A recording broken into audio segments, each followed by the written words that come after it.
Hello students, Tapovan group of school સંચાલિત આપણી online channel Tapovan science academy chapter number 10ના continue lecture number 3માં રસાયણ વિજ્ઞાન શિક્ષક યશ ચરીવાલા ફરી તમારું હાર્દિક સ્વાગત કરે છે. ગઈકાલે આપણે આઈયુપીએસસી અને સામાન્ય નામકરણ વિશેની ચર્ચા કરી. આજના લેક્ચરની અંદર આપણે ચર્ચા કરીશું હેલો આલ્કેન સંયોજનોની બનાવટ. આ હેલો આલ્કેન સંયોજનની બનાવટ અલગ અલગ પદાર્થમાંથી આપણે દર્શાવી શકીએ છીએ, પરંતુ પહેલી જે આપણે અહીંયા બનાવટ જોઈએ છે તમારી સ્ક્રીન ઉપર તમને દેખાય છે એ છે આલ્કોહોલ સંયોજનોમાંથી, કે આલ્કોહોલ સંયોજનમાંથી આપણે કેવી રીતે હેલો આલ્કેન સંયોજન બનાવટ કરી શકીએ એની ચર્ચા કરીએ. તો આલ્કોહોલ સંયોજનમાંથી જો તમારે હેલો આલ્કેન સંયોજન બનાવવું હોય તો આની અંદર આપણે ઘણી પદ્ધતિ છે, પેટા પદ્ધતિ છે, એનો ઉપયોગ કરીશું. તો પહેલી વસ્તુ કે જો તમે 10 અને 20 આલ્કોહોલની HCl સાથે ઝિંક ક્લોરાઇડ દ્રાવકની હાજરીમાં જો પ્રક્રિયા કરો તો આપણને હેલો આલ્કેન તરીકે ક્લોરો આલ્કેન નિપજ મળે છે. પરંતુ જો આપણે 1020 આલ્કોહોલની જગ્યાએ 30 આલ્કોહોલનો ઉપયોગ કરીએ, જેની આપણે સાંદ્ર હાઇડ્રોક્લોરિક એસિડની સાથે માત્ર ઓરડાના તાપમાને રિએક્શન કરીએ તો વન્સ અગેન હેલો આલ્કેન તરીકે ક્લોરો આલ્કેન નિપજ મળે છે. હવે પોસિબિલિટી શું છે? તો 10 અને 20 આલ્કોહોલ જે છે એના કરતાં 30 આલ્કોહોલની અંદર જે કાર્બોકેટાયન છે એની પ્રક્રિયા કરવાની ક્ષમતા વધારે છે, કારણ કે આની અંદર તૃતીયક કાર્બોકેટાયન છે, જ્યારે આમાં પ્રાથમિક અને દ્વિતીયક કાર્બોકેટાયન છે. સો તૃતીયક આલ્કોહોલની અંદર રહેલા તૃતીયક કાર્બોકેટાયનની પ્રક્રિયા કરવાની ક્ષમતા વધારે છે. એટલે સાંદ્ર HClની સાથે ઓરડાના તાપમાને જો તમે આ બંને મિશ્રણને ફક્ત હલાવી દો એટલે આપણને ક્લોરો આલ્કેન નિપજ મળે છે. પરંતુ 10 અને 20 આલ્કોહોલની અંદર આ પ્રકારનું જોવા મળતું નથી. તો એના માટે ઝિંક ક્લોરાઇડ નામનો જે પદાર્થ છે એનો ઉપયોગ કરવો પડે છે. બરાબર. આ ઝિંક ક્લોરાઇડ શું કરશે તો આપણે એની રિએક્શન દ્વારા સમજીએ. માની લો કે તમારી પાસે આ આલ્કોહોલ છે, R બોન્ડ OH, જે આલ્કોહોલનું સામાન્ય સૂત્ર છે. અહીંયા છે HClનું સૂત્ર અને દ્રાવક તરીકે ઉપયોગ થાય છે ZnCl2. હવે થશે શું કે R અને OH વચ્ચેનો બંધ તૂટી જશે, એટલે આ છે R પ્લસ અને આ છે OH માઇનસ. એટલે R પ્લસ એ આના Cl માઇનસ સાથે જોડાય એટલે R બોન્ડ Cl મળશે ને પ્લસ H2O છૂટું પડશે. હવે પ્રક્રિયા દરમિયાન જે H2O આડપેદાશ તરીકે મળે છે એ આ ZnCl2 બને તેટલો શું કરી દેશે? પોતાની અંદર શોષી લેશે. એટલે ક્લોરો આલ્કેન નિપજના પ્રમાણની અંદર કોઈ પણ પ્રમાણનો ઘટાડો જોવા મળતો નથી. ઓકે, આ રીતે તમને પહેલી બનાવટ જોવા મળશે. હવે પેમ્પલેટની અંદર બુકમાં તો તમને આ રીતે સામાન્ય રિએક્શનો જ આપી છે, પણ પેમ્પલેટની અંદર મેં દરેક પેટા રિએક્શન જે સામાન્ય રિએક્શન છે એના કેટલાક એક્ઝામ્પલ્સ પણ આપ્યા છે, એ તમે જોઈ લેજો. એટલે આલ્કોહોલમાંથી જો ક્લોરો આલ્કેન મેળવવું હોય તો એક જ સૌથી સારામાં સારી પ્રક્રિયા કે ZnCl2 દ્રાવકની હાજરીમાં સાંદ્ર HCl સાથે આપણે રિએક્શન કરી શકીએ.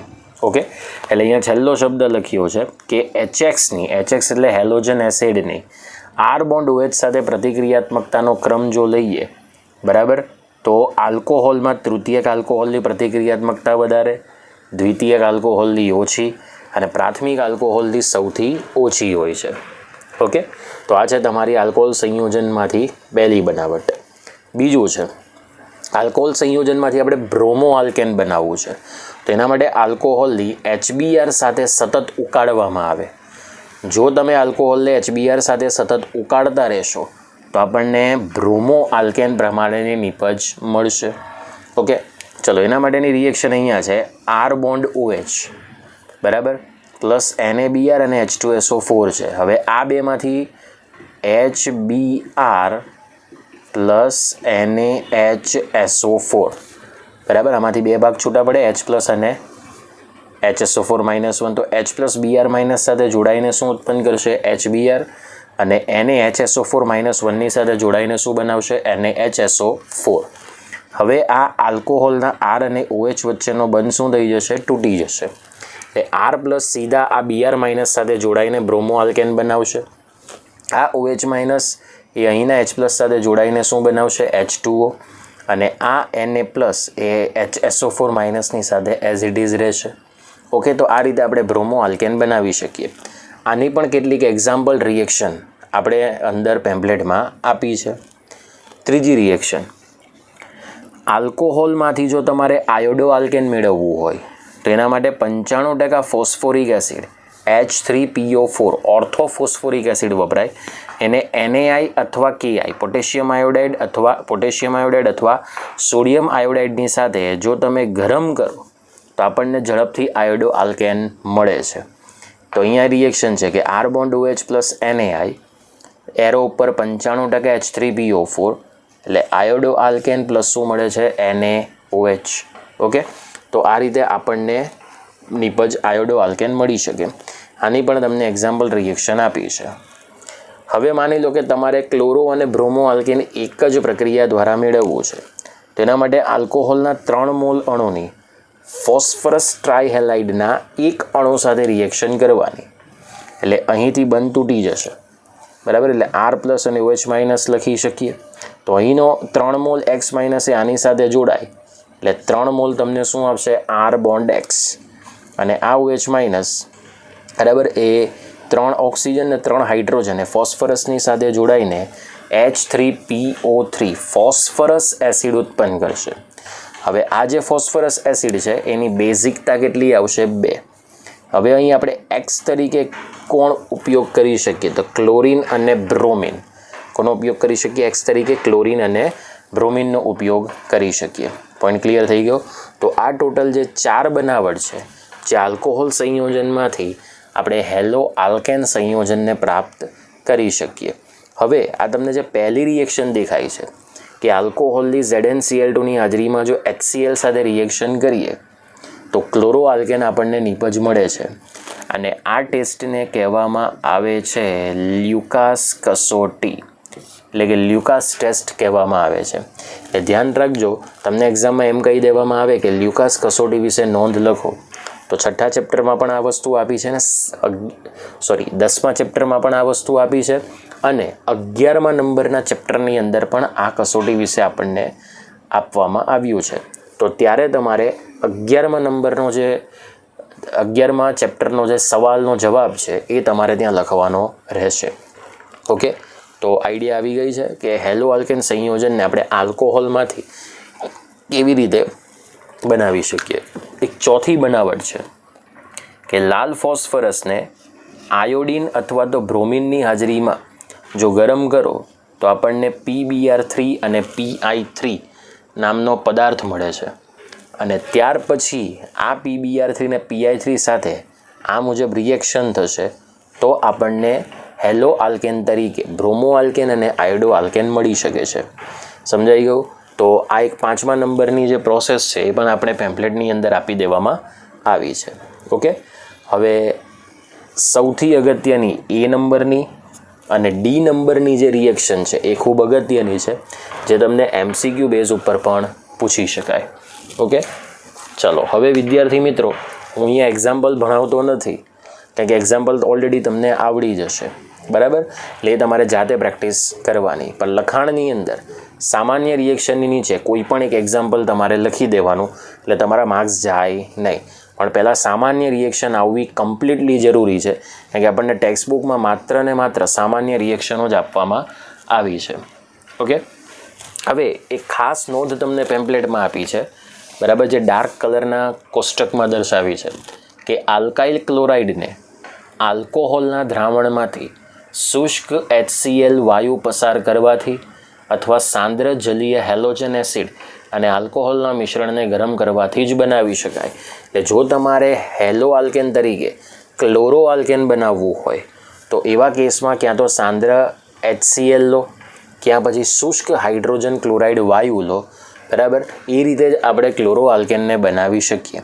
એટલે આલ્કોહોલમાંથી ક્લોરો આલ્કેન બનાવવા માટે એક જ ટેસ્ટ અગત્યની છે અને એ છે લ્યુકાસ કસોટી.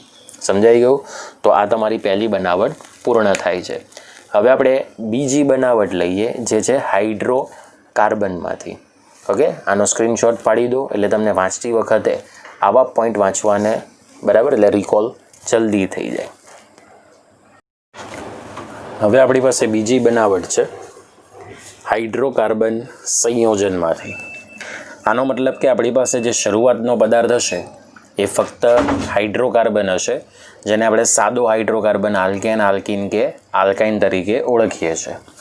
જેમાં પહેલી બનાવટ છે કે આલ્કેન સંયોજનમાંથી મુક્તમૂલક હેલોજિનેશન દ્વારા. હવે મુક્તમૂલક હેલોજિનેશન ક્યારે થઈ શકે? તો જ્યારે આપણી પાસે હેલોજનનો સમકેન્દ્રીય અણુ હોય ત્યારે આપણે મુક્તમૂલક હેલોજિનેશન પ્રક્રિયાને દર્શાવી શકીએ. તો એની અંદર આપણી પાસે શરૂઆતનું સંયોજન હશે આલ્કેન સંયોજન. આ આલ્કેન સંયોજનની ડાઇક્લોરિન અથવા તો ડાઇબ્રોમિનની સાથે જો રાસાયણિક પ્રક્રિયા કરવામાં આવે તો સમઘટકીય મોનો અથવા તો પોલીહેલો સંયોજનનું શું મળે છે? મિશ્રણ. હવે મોનો એટલે શું? તો હેલોજન પરમાણુ કોઈ એક જ હોય, બરાબર, હેલોજન પરમાણુની સંખ્યા એક જ હોય તેવો હેલો આલ્કેન. અને પોલીહેલો સંયોજન એટલે શું? તો જેની અંદર હેલોજન પરમાણુની સંખ્યા ઘણી વધારે હોય તો તેને આપણે પોલીહેલો સંયોજન તરીકે ઓળખીએ છીએ. હવે આ જેટલા પણ સંયોજનો સમઘટકીય સ્વરૂપમાં મળે છે એને આપણે શુદ્ધ સંયોજન સ્વરૂપે અલગ પાડી શકતા નથી. ઇન ધ સેન્સ કે અલગ પાડવું મુશ્કેલ છે. પરિણામે કોઈ એક સંયોજનની નીપજ આપણને ઓછી જોવા મળે છે. તો જે આપણને સમઘટકીય હેલો આલ્કેન્સ મળશે એને એકબીજામાંથી અલગ કરવા મુશ્કેલ છે. ઓકે, આપણે એના માટે એક એક્ઝામ્પલ આપ્યું છે કે બ્યુટેન નામનો આલ્કેન લઈએ અને એ બ્યુટેનની ડાઇક્લોરિનની હાજરીમાં યુવી પ્રકાશની સાથે અથવા તો પુષ્કળ પ્રમાણમાં જો ગરમી આપવામાં આવે તો આપણને 1 ક્લોરોબ્યુટેન અને 2 ક્લોરોબ્યુટેનનું મિશ્રણ મળે છે. પણ આની અંદર 1 ક્લોરોબ્યુટેનનું પ્રમાણ હોય છે 45% અને 2 ક્લોરોબ્યુટેનનું પ્રમાણ હોય છે 55%. ટેબ્લેટની અંદર અહીંયા થોડી ભૂલ છે 2 ક્લોરોબ્યુટેનના સ્ટ્રક્ચરમાં, એટલે એ થોડી તમે સુધારી દેજો. તો આ રીતે આલ્કેનમાંથી જો તમારે બ્રોમિન વ્યુત્પન્ન મેળવવો હોય, બરાબર, એટલે કે બ્યુટેનમાંથી તમારે 1 બ્રોમોબ્યુટેન કે 2 બ્રોમોબ્યુટેન મેળવવું હોય તો અહીંયા તમારે મૂકી દેવાનું Br2. ત્યાં તમારે યુવી પ્રકાશને દર્શાવવાની જરૂર નથી અથવા તો ગરમી, બરાબર, સૂર્યપ્રકાશની ગરમી, બરાબર. તો આપણને 1 બ્રોમોબ્યુટેન અને 2 બ્રોમોબ્યુટેન એ આપણને નિપજ તરીકે મળે છે. ઓકે, તો હાઇડ્રોકાર્બન સંયોજનમાંથી આ પહેલી બનાવટ થઈ કે આલ્કેનમાંથી કેવી રીતે હેલો આલ્કેન મળી શકે. હવે આપણે લઈએ કે આલ્કીન સંયોજનમાંથી આપણને હેલો આલ્કેન કેવી રીતે પ્રાપ્ત થશે. ઓકે, આનો સ્ક્રીનશોટ પાડવો હોય તો પાડી દો. ઓકે, આપણી પાસે બીજી બનાવટ છે. એ બીજી બનાવટ છે આલ્કીન સંયોજનમાંથી. હવે આલ્કીન સંયોજનમાંથી કેવી રીતે આપણે હેલો આલ્કેન બનાવી શકીએ, બરાબર, તેની આપણે વાત કરીએ. તો CCl4 કાર્બન ટેટ્રાક્લોરાઇડની અંદર Br2 બ્રોમિન જળને ઓગાળવામાં આવે અને આ રીતે બનાવેલા બ્રોમિન જળની જો આલ્કીન સંયોજન સાથે રિએક્શન કરો તો બ્રોમિનનો લાલાશ પડતો કથ્થાઈ રંગ દૂર થાય છે. એટલે બ્રોમિનનો જે પોતાનો રંગ હોય છે લાલાશ પડતો કથ્થાઈ રંગ હોય છે. જો CCl4 નામના દ્રાવકમાં બ્રોમિનને ઓગાળી તેની આલ્કીન સાથે યોગશીલ પ્રક્રિયા કરાવીએ તો બ્રોમિનનો લાલાશ પડતો કથ્થાઈ રંગ દૂર થાય અને જ્યારે કથ્થાઈ રંગ દૂર થાય ત્યારે તમારે સમજી લેવાનું કે ત્યાં આપણને હેલો આલ્કેન નિપજ મળી ગઈ હશે. એટલે પ્રયોગશાળાની અંદર આ પદ્ધતિ થઈ શકે છે જે અણુમાં રહેલા દ્વિબંધની પરખ માટે સૌથી અગત્યની પદ્ધતિ સાબિત થાય છે. અને અહીં જે આપણને હેલો આલ્કેન મળે છે એ આપણને વિસિનલ ડાયહેલાઇડ મળે છે. કયું મળે છે? Vicinal dihalide.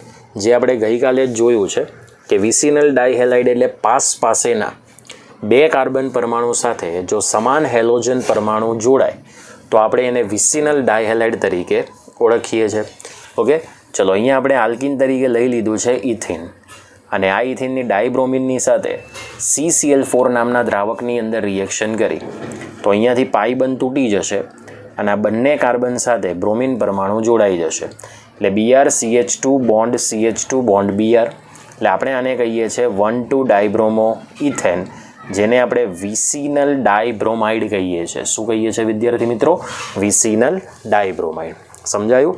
ઓકે, ચાલો હવે આ થઈ ગયું તમારી સેકન્ડ બનાવટ હાઇડ્રોકાર્બન સંયોજનમાંથી. હવે આપણે ત્રીજી બનાવટ જોઈએ હેલોજનના વિનિમય દ્વારા. શું જોઈશું? હેલોજનના વિનિમય દ્વારા.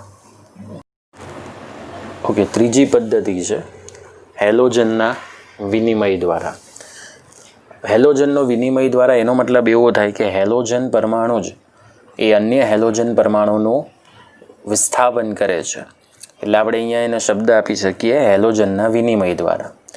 હવે જ્યારે પણ હેલોજનના વિનિમય દ્વારા મતલબ હેલોજન જ હેલોજન પરમાણુનું વિસ્થાપન કરે અને આપણને હેલો આલ્કેન નિપજ આપે, તો એવી આપણી પાસે બે રિએક્શન છે, જેમાં પહેલી છે ફ્રિંકલ-સ્ટેઇન પ્રક્રિયા અને બીજી છે સ્વાર્ટ્ઝ પ્રક્રિયા. તો સૌથી પહેલાં આપણે ચર્ચા કરીશું ફ્રિંકલ-સ્ટેઇન પ્રક્રિયાની. ફ્રિંકલ-સ્ટેઇન પ્રક્રિયામાં પ્રક્રિયક તરીકે હશે બ્રોમો આલ્કેન અથવા તો ક્લોરો આલ્કેન, જેની સોડિયમ આયોડાઇડની સાથે શુષ્ક એસિટોનમાં બનાવેલા દ્રાવણ સાથે રાસાયણિક પ્રક્રિયા કરીએ તો અંતિમ નિપજ આપણને પ્રાપ્ત થાય છે આયોડો આલ્કેન. ઓકે, હવે અહીંયા આ શુષ્ક એસિટોનનો રોલ શું છે, ભાગ શું છે, એ આપણે એની રિએક્શન દ્વારા સમજીએ. હવે અહીંયા બ્રોમો આલ્કેન અને ક્લોરો આલ્કેન બેમાંથી કોઈ પણ એક પ્રક્રિયક તમે ઉપયોગ કરી શકો છો. તો આપણે અહીંયા બ્રોમો આલ્કેન તરીકે લીધો છે બ્રોમો ઇથેન, જેનું સૂત્ર છે CH3CH2Br પ્લસ NaI અને એસિટોન નામનો દ્રાવક કે જે શુષ્ક અવસ્થામાં હશે. આપણે અહીંયા માત્ર એસિટોન લખીએ તો પણ ચાલે અને શુષ્ક એસિટોન લખો એરો ઉપર તો પણ ચાલશે. ચલો, અહીંયાથી આ CH3CH2 પ્લસ અને Br માઇનસ એમ બે આયનો છે, અહીં Na પ્લસ અને I માઇનસ એમ બે આયનો જોડાયેલા છે. તો પ્લસનું એટ્રેક્શન હંમેશા માઇનસની સાથે હશે, એટલે પ્રોડક્ટ મળશે CH3CH2I, જેને આપણે આયોડો ઇથેન કહીએ છીએ, ને પ્લસ NaBr આડ પેદાશ તરીકે છૂટી પડશે, કારણ કે આ Br માઇનસ કોની સાથે જોડાશે? Na પ્લસની સાથે. એવી જ આપણે બીજી રિએક્શન લઈએ. ક્લોરો આલ્કેન તરીકે ઉપયોગ કર્યો છે ક્લોરોમિથેનનો. સૂત્ર છે CH3Cl. એની સોડિયમ આયોડાઇડ સાથે એસિટોન નામના દ્રાવકમાં જો રિએક્શન કરીએ તો આપણને આયોડોમિથેન મળશે, કારણ કે CH3 પ્લસ Cl માઇનસ, અહીં Na plus I minus. Okay, Cl minus Na પ્લસની સાથે જોડાશે, I માઇનસ CH3 પ્લસની સાથે જોડાય. અહીં પણ તમે આ પ્રમાણે વક્રતીર દર્શાવી શકો. વક્રતીર માઇનસથી પ્લસ તરફ જ આપણે દર્શાવવાનું હોય છે. એ 11 સાયન્સની અંદર પણ મેં તમને સમજાવ્યું હતું.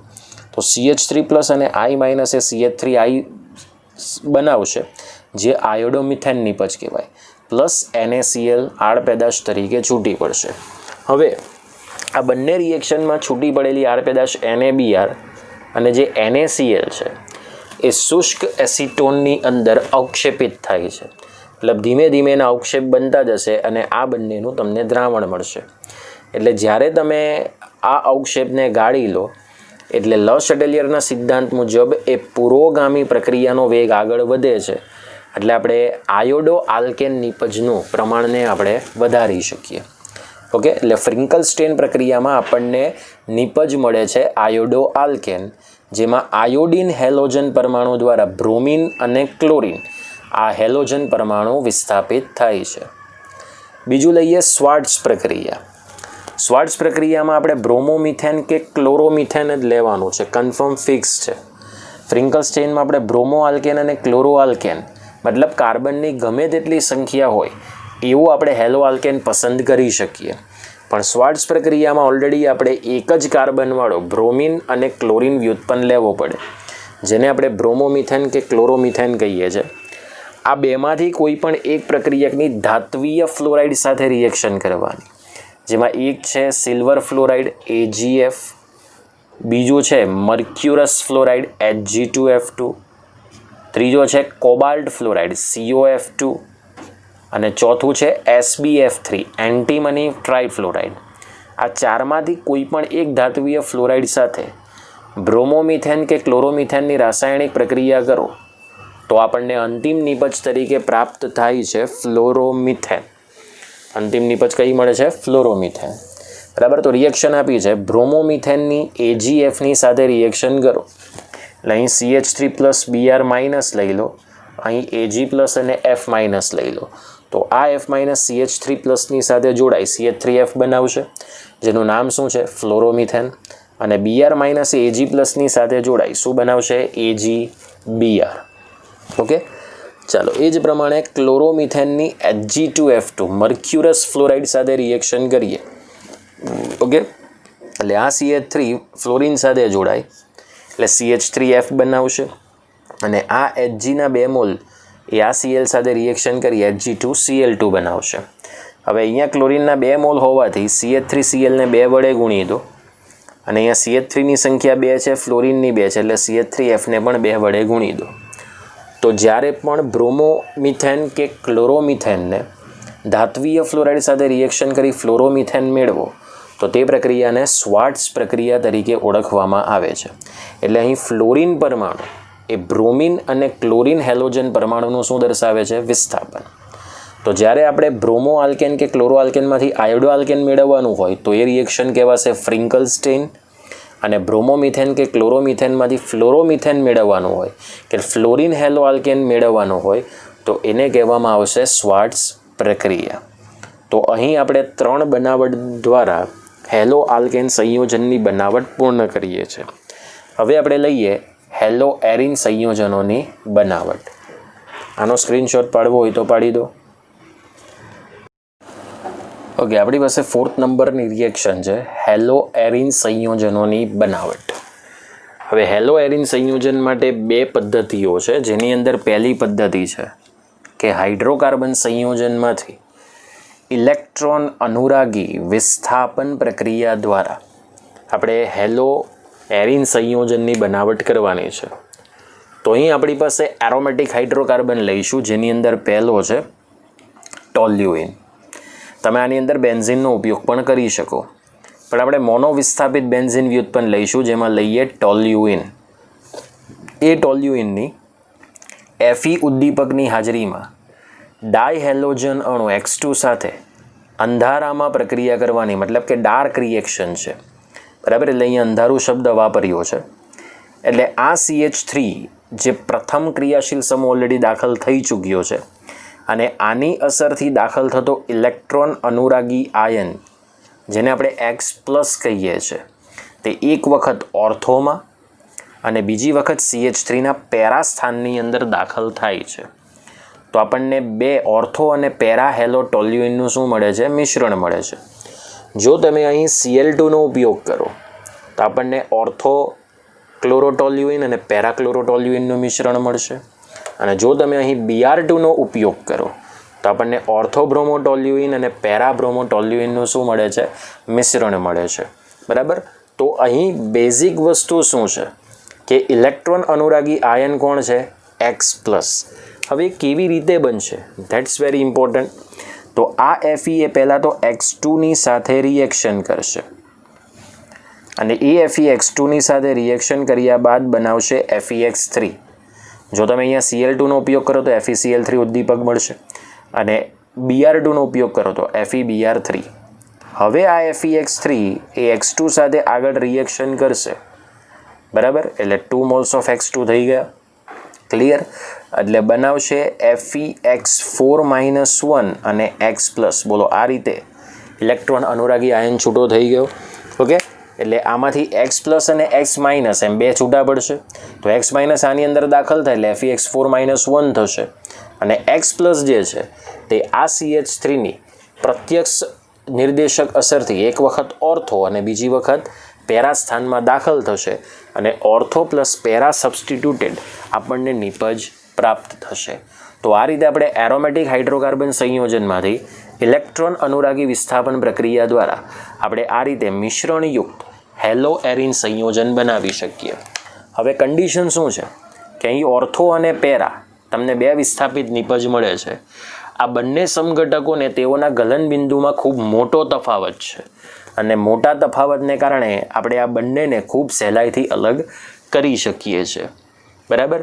હવે જો આની અંદર તમે I2 આયોડિન સાથે રિએક્શન કરો તો I2 સાથે આ પ્રક્રિયા પ્રતિવર્તી સ્વભાવની છે, બરાબર, મતલબ કે તે પૂર્વમાર્ગી દિશામાં આગળ વધતી નથી. અને આ પ્રક્રિયામાં જ્યારે ઉત્પન્ન થાય, એટલે જો તમે અહીંયા I2 લો અને I2ની અહીંયા રિએક્શન કરો તો આડ પેદાશ તરીકે ઉત્પન્ન શું થશે? HI. અને આ HIના ઓક્સિડેશન માટે બે ઓક્સિડેશન કરતા પદાર્થની જરૂર પડે છે. એક છે HNO3 અને બીજું છે HiO4, બરાબર, જેને કહેવામાં આવે છે પર આયોડિક એસિડ. ઓકે, નાઇટ્રિક એસિડ અને પર આયોડિક એસિડની જરૂર પડે છે. કોના? HI જે આડ પેદાશ મળે છે એના ઓક્સિડેશન માટે. તો આવી કંઈક લીટી તમને પેમ્પલેટની અંદર પેજ નંબર 17ના ટોપ ભાગ ઉપર લખીને બતાવી છે. ઓકે, હવે આપણે સેકન્ડ બનાવટ લઈએ. એ છે એમાઇન સંયોજનમાંથી સેન્ડ મેયર પ્રક્રિયા દ્વારા, જે ઓલરેડી આપણે 13મા ચેપ્ટરની અંદર ભણી ચૂક્યા છે. ઓકે, હવે આ લેક્ચરનો સૌથી છેલ્લો પ્રશ્ન કે એમાઇન સંયોજનમાંથી આપણે સેન્ડ મેયર પ્રક્રિયા દ્વારા હેલો એરિન સંયોજનની પ્રાપ્તિ કરી શકીએ. ઓકે, ચલો એના માટે શું કરવાનું? તો સૌ પ્રથમ એનિલિનમાંથી BDC તમારે ક્ષાર બનાવવો પડશે, જેનું નામ છે બેન્ઝીન ડાયઝોનિયમ ક્લોરાઇડ ક્ષાર. ઓકે, તો એના માટે એનિલિન જેવા પ્રાથમિક એમાઇનની નીચું તાપમાન જે રાખવાનું છે 273 થી 278 કેલ્વિન, જેનું હાઇડ્રોક્લોરિક એસિડ, બરાબર, હાઇડ્રોક્લોરિક એસિડમાં બનાવેલા સોડિયમ નાઇટ્રાઇટના દ્રાવણની હાજરીમાં, કારણ કે HCl અને NaNO2 વચ્ચે જે રિએક્શન થશે એ દરમિયાન આપણને એક એસિડ મળશે જેનું નામ છે નાઇટ્રસ એસિડ, HNO2. ફરી રિપીટ કરું છું, એનિલિન જેવા પ્રાથમિક એમાઇનની નીચા તાપમાન 273 થી 278 કેલ્વિન જેટલા તાપમાને હાઇડ્રોક્લોરિક એસિડમાં બનાવેલા સોડિયમ નાઇટ્રાઇટના દ્રાવણની જો રિએક્શન કરવામાં આવે તો સૌપ્રથમ આપણને BDC નામનો ક્ષાર મળે છે, બેન્ઝીન ડાયઝોનિયમ ક્લોરાઇડ નામનો ક્ષાર મળે છે. ઓકે, તેના માટે એક રિએક્શન આપી છે જેમાં NaNO2 કરતાં બમણા કદનો આપણી પાસે HCl હોવો જોઈએ. તો એનિલિન એટલે બેન્ઝીન ઉપર NH2, જેની સોડિયમ નાઇટ્રાઇટ અને તેના કરતાં બમણા કદના HCl સાથે 273 થી 278 કેલ્વિન તાપમાને જો રાસાયણિક પ્રક્રિયા કરો તો BDCનું સૂત્ર હવે તો આપણને ખબર છે, તમે 13મું ચેપ્ટર ભણી ગયા. બેન્ઝીન ઉપર N double bond N bond Cl, જેને આપણે BDC ક્ષાર કહીએ, પ્લસ NaCl અને પ્લસ 2 મોલ્સ ઓફ H2 આડ પેદાશ તરીકે છૂટા પડે છે. હવે આ જે BDC છે એને આપણે આટલા તાપમાને જ બનાવવો પડે, કારણ કે જો આપણે એને ઓરડાના તાપમાને લઈ જઈએ તો ઓરડાના તાપમાને BDC ક્ષાર એ અસ્થાયી નિપજ તરીકે મળે છે. એટલે તાજા બનાવેલા BDCની આગળ આપણે પ્રોસેસ કરવાની, જેમાં બે રીતની પ્રોસેસ છે કે BDC ક્ષારને જે તાજો બનાવેલો છે એની હાઇડ્રોક્લોરિક એસિડમાં બનાવેલા ક્યુપ્રસ ક્લોરાઇડ અથવા હાઇડ્રોબ્રોમિક એસિડમાં બનાવેલા ક્યુપ્રસ બ્રોમાઇડ સાથે જો ગરમ કરવામાં આવે તો અનુક્રમે ક્લોરોબેન્ઝીન અને બ્રોમોબેન્ઝીન નામની નિપજ મળે છે. અને આ જે છે તે ઓલરેડી તમારી જાણીતી રિએક્શન છે, એટલે અમારે સમજાવવાની જરૂર નથી. બરાબર, અહીંયાથી આ કેન્દ્ર ભાગ તૂટી જાય, N2 એ છૂટો પડી જશે અને આ HXમાંના હેલોજન પરમાણુ અહીં કેન્દ્ર પર દાખલ થઈ જશે. હવે સેન્ડ મેયર પ્રક્રિયામાં આયોડોબેન્ઝીનનો બનાવટનો ઉપયોગ થતો નથી. બરાબર, સેન્ડ મેયર દ્વારા ક્લોરોબેન્ઝીન અને બ્રોમોબેન્ઝીન નામની નિપજ બનાવી શકીએ, પણ જો તમારે આયોડોબેન્ઝીન બનાવવું હોય તો આપણી પાસે આ જે BDC ક્ષાર છે, હવે જો આપણે BDC ક્ષારમાંથી આયોડોબેન્ઝીન બનાવવું હોય તો BDC ક્ષારને માત્ર પોટેશિયમ આયોડાઇડના જલીય દ્રાવણની સાથે ગરમ કરવાનું, અને ગરમ કરવાથી જો આપણે પ્રક્રિયા મિશ્રણને હલાવી દઈએ તો આપણને સીધો આયોડોબેન્ઝીન મળી જાય છે. એના માટે આપણને ક્યુપ્રસ હેલાઇડની જરૂર પડતી નથી. તો આ રીતે આપણે BDCની KI સાથે જલીય દ્રાવણ સાથે જો ગરમ કરીએ તો આપણને આયોડોબેન્ઝીન મુખ્ય નિપજ તરીકે મળે છે અને KCl અને N2 વાયુ આપણને આડ પેદાશ તરીકે પ્રાપ્ત થાય છે. તો આ રીતે આપણે સેન્ડ મેયર પ્રક્રિયા દ્વારા અને પોટેશિયમ આયોડાઇડમાંથી આપણે આયોડોબેન્ઝીન નામની હેલો એરિન સંયોજન નિપજ બનાવી શકીએ છીએ. ઓકે, ચલો, આજનો લેક્ચર અહીં પૂર્ણ થાય છે. આજે જે થિયરીઓ ચાલી એ તમારે લખીને કમ્પ્લીટ મોઢે કરી દેવાની, કારણ કે જેટલી તમે લખીને ઓર્ગેનિકમાં પ્રેક્ટિસ કરશો એટલો જ તમને પૂરેપૂરો ફાયદો થશે. ઓકે, તો આનો સ્ક્રીનશોટ પાડવો હોય તો પાડી દો. અને હવે આપણે આવતીકાલના લેક્ચરની અંદર ફરી પાછા મળીશું. જય હિન્દ, જય ભારત.